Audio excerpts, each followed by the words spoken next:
All right, everyone. Welcome back to the final segment of today's show. We're doing something I think a little bit different. This isn't necessarily about how to fill out different forms and what to put on certain essays, but how to help guide yourself through what is the most stressful time of the year for students who are applying to college this fall. And so helping us to unpack those feelings and to give us some, advice for how to cope with those feelings is my colleague, Karen Spencer. Hey, Karen, welcome to the show. Hi, Ian. Nice to be here. And Karen's wearing orange in honor of the fall in October. So if you are only listening on the podcast, you're missing out. You're going to want to go find us on Facebook or LinkedIn, and you can get a video recording of this segment as well. So I want to start, Karen, with how are you doing? How are you taking a breath this fall? Because we help students a lot. We look at a lot of essays. We get a lot of advice. We got a lot of stressed out students and parents. What do you do for yourself to make sure that you're taking a breath through this process? I do that better on some days than others. Today it's 82 and sunny, so this is easier. My two things I rarely give up are exercise, even if it's just a 20-minute walk or a 20-minute run or something. I almost always work out in some capacity at least every other day. I try. Again, some days are better than others. Mm-hmm. And I always make dinner. There's no cereal for dinner in our house. And I'm not judging people who do that by any means. But I like to cook. I actually ran out to the grocery store right before this call over lunch to get some stuff for chicken cordon bleu in our house today, which is also challenging when you have three kids who play travel sports. So there's always a 15-minute window where everybody's home and you got to get on the table. But those people who are like, oh, I forgot to eat lunch. I don't understand those people. I've never missed a meal in my entire life unless I'm sick. So I don't understand those people. So those are the two things I kind of do universally. How about you? I love it. What do I do to keep sane? I think having clear times when I stop what I'm doing for work and turn away from it. Usually that's around 6 for us, and spend some time with the family, whether that's driving kids to practices or eating together or watching a movie or a game. The playoffs are great. The Diamondbacks won last night. Right. So there's a lot of great stuff that you can do to move your attention away from the stuff that is creating stress. And I think that that's what you were describing with your effort too, right? When you're exercising, you're really focused on what's in front of you. About essays when I'm doing that. Yeah. When you're cooking, you're thinking about the recipe, right? Yeah. That's the goal. What about students? This is like an ever-present thing for them. For us, we just dip in and out. We help them with their things. We move on to the next student. But for students, they're really caught up in the sense of their future, right? And these outcomes. What advice are you giving to them? So what we've seen, and you and I talk about this a lot on our chat, is October is like the beginning of October is when a lot of parents or students or both like to hit the panic button. It is people come out of the woodwork, people who have been very calm sometimes this whole process, who've been riding it, all of a sudden everybody is on the panic train. And so the first thing I would tell to all families who have seniors right now is just to take a breath, literally and figuratively, like take a 5-minute meditation. It's all I can do of meditation, but it's still super helpful. And just take a moment, pause, and kind of take stock of where you're at. Panic makes people do dumb stuff. Okay. And as I told Ian, I usually use an S word that is not appropriate for radio, but right. No person in the history of the world ever thought, you know what, I made such good decisions while I was panicking. Said nobody. Okay. This is never a productive feeling. I can't say that you shouldn't feel that way because you just do, but what you do with those is important, right? So panic usually comes in these, and I'd love to see kind of your thoughts here, but usually come from two different kinds of families at this stage. One is people who have been on trains on the track, everything is fine, but I think there's something about the changing of the seasons. That's my orange top, right? I think Labor Day still feels like summer. It was 96 degrees here on Labor Day, right? We were in the pool. This was 3.5 weeks ago. It still feels like it's summer. And then all of a sudden, October 1st shows up. There's a leaf on your maple tree that looks red. And all of a sudden people are like, oh my God, these are due in a few weeks. And so the panic kind of hits in for that kind of change of seasons. And so I think the first kind of family I see is students who are actually in good shape. They've had a list for a long time. Their Common App maybe is on their way or done. And all of a sudden you see an email that was like, I'm thinking about adding these 6 new schools that we've never discussed to our list. Or, their Common App essay is done and they're like, I'm actually rethinking the topic and I'd like to now talk. And you're like, whoa, whoa, whoa, Yeah. slow the train here, right? Second guessing. Yeah, you're totally second guessing. I think it's because, again, with that change of seasons, I think this family and the kind of family we're going to talk about next, I think realize that they're starting to run out of time if they want to change course, right? Like you want to start doing different things, right? The kind of the TikTok is getting very loud. And I think people start to be like second guess like all of their life choices in October. And so right. And yeah, and you came up with a plan when you were not panicking, right? When you right. were able to be thoughtful and deliberate and you sat down and it's like, we got plenty of time. What do we want to do with this plan? And now when it feels like you have less time is not the time to second guess the decisions that you made when you were free of those concerns mind. and stresses. Correct. Yeah. So for those people, I'm always like, just stay the course, right? If you want to add like one new school, because fine. But this also happens, I think, because there's lots of chatter and lots of noise going on at high school, on the soccer field, on the soccer parent line, right? All the places that you normally hear noise, that's very loud, usually coming from other people who are panicking. Put a bunch of panicking people together, it's a bad scene.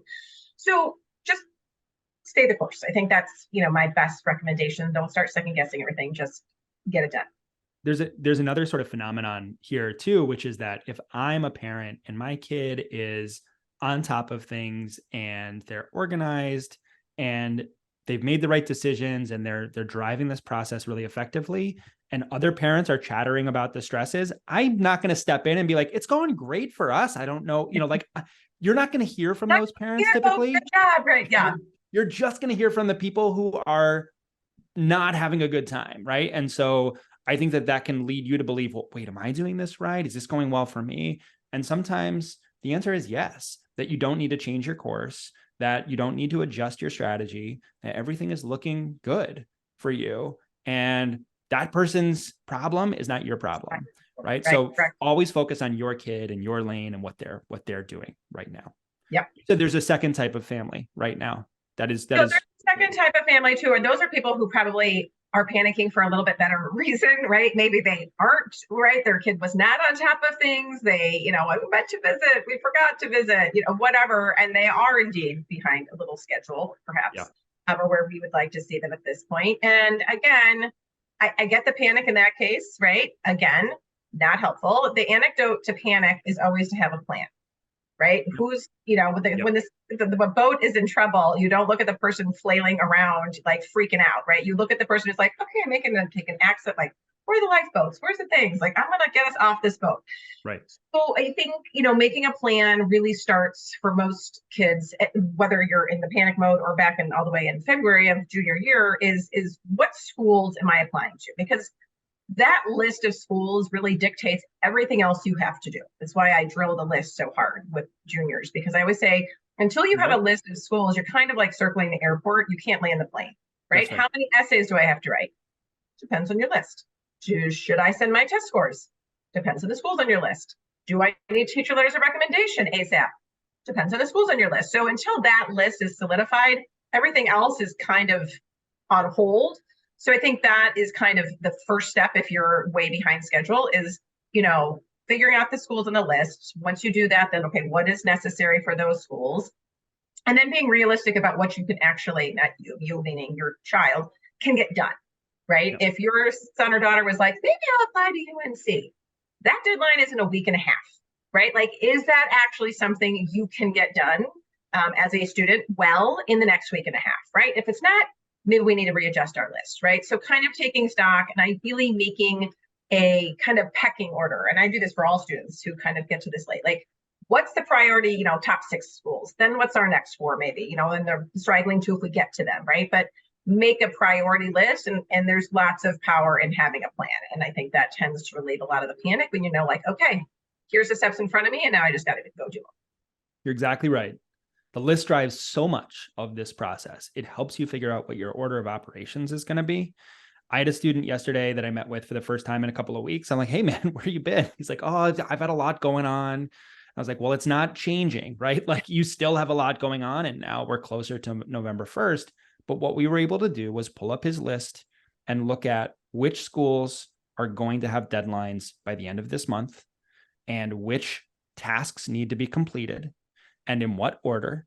And in 20 minutes, we just kind of talk through, okay, we're going to look at 3 drafts of each of these essays minimum, and we're going to aim for this deadline. And here's how you're going to allocate your work over the next month.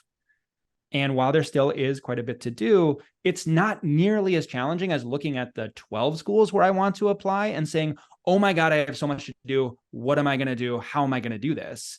You're going to start with this, and then you're going to move to next, and then the next thing, right? You're tackling things in order, as opposed to feeling like you have a massive amount of work to do and you don't know where to start. So that list is huge. Yeah. The other thing I had to do yesterday, and I'm curious about how you advise students in terms of like segmenting their work. I was talking to a student yesterday and she was talking to me like, I've got to write all these supplements and I'm trying to work. And I was like, look, your personal essay needs your attention. When do you go to practice today? She's like, well, I leave at 3:30. I said, and what are you doing until then? She's like, well, I got an hour and a half of free time. I said, you're going to spend that hour and a half working on your essay. Before you leave for practice, you're going to send that draft to me. Right. So like just carving out time when you know what you're going to do and what the task is can really be helpful, as opposed to like, I got to figure out when I'm going to do this and just hoping that the time grabs you, because it won't. Well, how do you advise students on setting up a schedule and figuring out a way to regiment all this work over the next 3-4 weeks?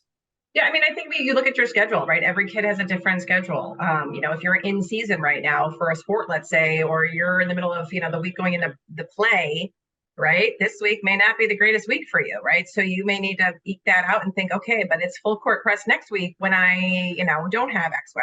I think looking at your calendar, it's the same thing we give to, middle schoolers a lot of times. We say, like, break up I had a child who may or may not be named here, who tried to imply that they did not have a lot of time yesterday to do their AP chemistry homework. And I was like, let's talk about that. You got home at 3. You have lacrosse practice from 7 to 9. And yeah, it takes a while to get there. It takes a while to get back. I'm going to give you a half an hour for dinner. It really even takes that long, but be nice. What exactly are you doing all those other hours of the, like, magically just somehow disappears in your room on your phone at Starbucks with your, right? Like, you have more time probably than you think. And a lot of kids are very busy this time of year. And I'm not trying to they are. But I do think looking at your schedule, you probably have more time in there than you think. And again, some people work better in bits. You have a half an hour here and a half an hour there. Great. That's great. Because then you can know there's a fine line, half an hour and you're done. And then you do a half an hour later and you're finished with that too. But I need a block. I can't do a half an hour. I need longer time than that. Yeah. But you're describing calendaring, and some kids don't even have one. And I think I would say, if you don't have a calendar, you should create, it is worth the effort to take an hour to calendar your next month, to calendar the fall. Put in your recurring practices, put in your recurring club commitments, put in your rehearsals, whatever they're going to be, and then start to look for the open space where you can do your college application work. If you schedule it, it is much more likely to happen than if you just hope that it's going to pop up and grab you, right? Yeah. And let me just say one last thing, though, real quick, not really topic, is just to remember to give grace to yourself as your student and to yourself as a parent. Senior year, this is a lot. There's a lot of lasts happening. This may be the last time your child ever plays football, right? The last time your kid is ever in the fall play, the last time they ever go apple picking with you as a family, kind of thing. So there's lots of emotions going on that have nothing to do with college right now. So I think as a parent and as a student also to be kind of cognizant of how that is invading your space, and also to be a little gracious in both directions for both parents and students. Don't miss it, right? Don't be so focused on the next thing that you missed the now. That's right. Next week, we're coming back. We'll talk about how to overcome writer's block. So if you are challenged by the essay process or any of those supplements, we'll talk through some of the suggestions for pushing through that. And we'll also be answering listener questions, which you can always send to gettinginvoiceamerica@gmail.com. Karen, thanks for coming on the show today. Thanks so much for having me. Always a pleasure. Always a pleasure. Folks, it was great to have you here as listeners. We'll look forward to seeing you again next week on Getting In.